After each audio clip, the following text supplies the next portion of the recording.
isi. Mua katanga. Ai. Mua wayo. Mua pete.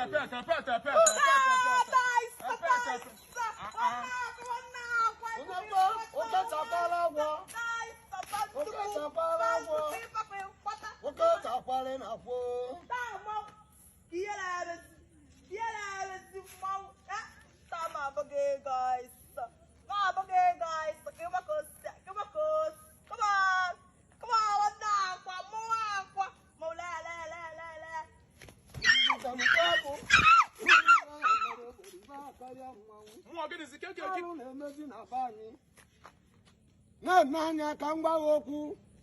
omenala Igbo na-aghazi azụ na-aghazi n'ike ị na-anya na ụmụazị amarụgwo mmanwụ na-awazi n'aba ịbụ ọka nwata nwaanyị si bịa na-ekwuchalụ mmanwụ na-emelụ m ibe ndị otu ibe eme ibụrụ o mere mmanwụ be m na o wutere m nji ekwuru nenebi ya maka na o riri mmanwụ ọnụ omenala agagba azụ na omenala Igbo na nwaanyị ekwesịghị iji tụrụ ọzọ abịakwute mmanwụ chaa nwaanyị ekwesịghị ọbụdụrụ ịbịakwute mmanwụ chaa maka na mmanwụ Igbo nwaanyị na-eme eme omenala Igbo be anyị na ọ nwoke na-eme mmụọ maka na nwoke kwụrụ ọtọ nyụọ nwa mmiri n'ala Igbo na o ji ọhụọ n'aka maka na ọ bụ ọhụọ ka idide ji awa na ka na awa nkụ na anụ ọnụ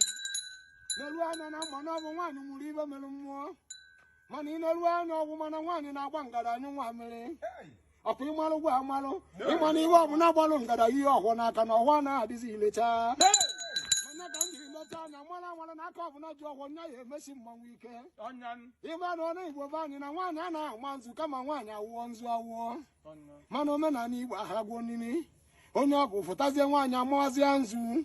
ịmakwana be anya na nwaanyị na-awazi ọjị n'ọdịnalụ omenanya na o nwere ibe ọ na-ahụ mvụtari owutebe mmanwụ be m ene ka o si dị ọ bụ ọka obi si dị m mmanwụ tata na maka ejiri nya nwata nwaanyị tebe ime nkakwụ ọmụọrị m nkakwụ emenezi anya mmanụ ọmara igwe mmanwụ o wute m mmanwụ manya dịba ụmụ Igbo be anyị onye ọbụla n'elu anya ọhụma enwere ibe mmanwụ na-echara anya na be mmụọ wee kwukwuzieri n'ihu akwụkwọ okwute m chaa ị na-anụ ka mmụọ na-ebe enwere ibe egwu n'ihu akwụkwọ okwute m mmanwụ chaa ewuri m ụtara mmanwụ ikolo eye ma agbadobezie na chi mgbede ejigbo enweburu ka ọ dị